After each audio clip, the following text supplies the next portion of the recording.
There is a quote called hard time creates strong man. Strong man creates good time. Good time creates weak man. Weak man creates hard times. What this means is that when times are hard, for example, war, poverty, starvation, you will be forced to become a strong man for your own survival.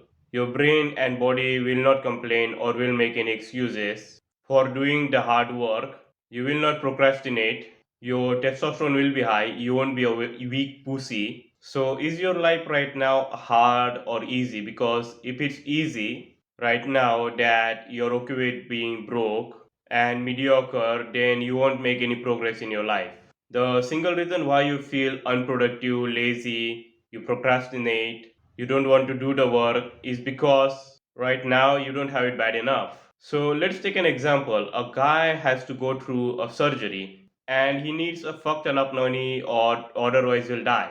Do you think that this guy will be procrastinating, be lazy, be unproductive, or do you think that he'll work hard as fuck and won't make any excuses? Now, obviously, you don't want to be in this type of scenario as this guy. But the key is that make the life hard and bad enough to the point where your brain will not be okay with being broke and shitty physique. Because, as I said in the last video, we as a man thrive on negative emotions. For example, a guy looks at himself in the mirror every day naked and his physique looks bad. He got a fat stomach but skinny arm. So, this skinny fat guy is constantly showing his brain and reminding it that we have it bad enough. So his brain will say to him, fuck it, we have to hit the gym very hard. Now, this guy doesn't just go to the gym, he smashes the gym so hard that his gym sessions are challenge for him every day. His workout are too hard for most people. He doesn't skip the gym and so he builds the best physique. It's same with the countries. If you know about China, it was the weakest country, but look at it right now. It's the biggest manufacturer in the world and has captured the global market. China was able to do that because it had it bad enough. So the lesson here is that show your brain constantly that you have it bad enough. For example, in business, you can always show your brain that one thing that you wanted to buy. Let's say it's a water distiller, but you don't have money for it. So what you can do is make it your goal to buy it, write it down on a piece of paper and stick it on wall and have it as your phone wallpaper. You will be constantly reminded of the fact that right now you're broke and you don't have the money to buy the things you want. Your brain will be forced to work hard on your business. You have to do the same thing with every aspect of life. For example, if you don't have a girlfriend, then don't master the bait. Instead, tell your brain that the only way we are gonna get sex is by speaking to the girls. Suddenly, your brain starts to give you the courage to cold approach the girls. Now, if you have the mindset of happiness approach and you think that negative emotions are bad for you, they cause stress in your life. Yes, the negative emotions will cause stress in your life, and that's the whole point. You have to be stressed out to make progress in your life. And the way to use the stress to make progress in your life is not to do the fun things and cope with them. What do I mean by fun things?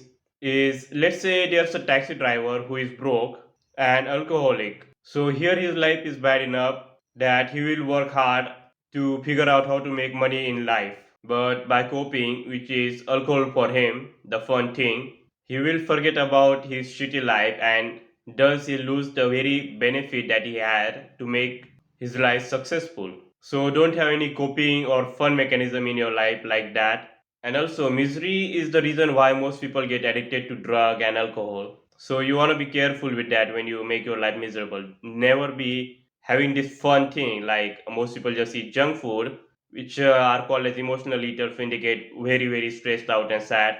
No, don't eat that shit. You have it bad enough. Now work hard. That's the whole way to use the stress is not to do that fun thing like whatever the fun thing for you. Like some people have it drugs, some has it like junk food, some have it as some other coping mechanism, whatever things people are addicted to these days. Now distress is also the reason why cancer patients knows more about the cancer than highly qualified doctors, and also the short guys who are skinny fat knows more about the girls than chads. The life forces them to get their ass off the trusty computer chair and learn about it. So do make your life hard. And as I said at the start of the video, good time creates weak man. Think about the 90s time when war ended and good times came. And in 2000 where most of us born, the good times started.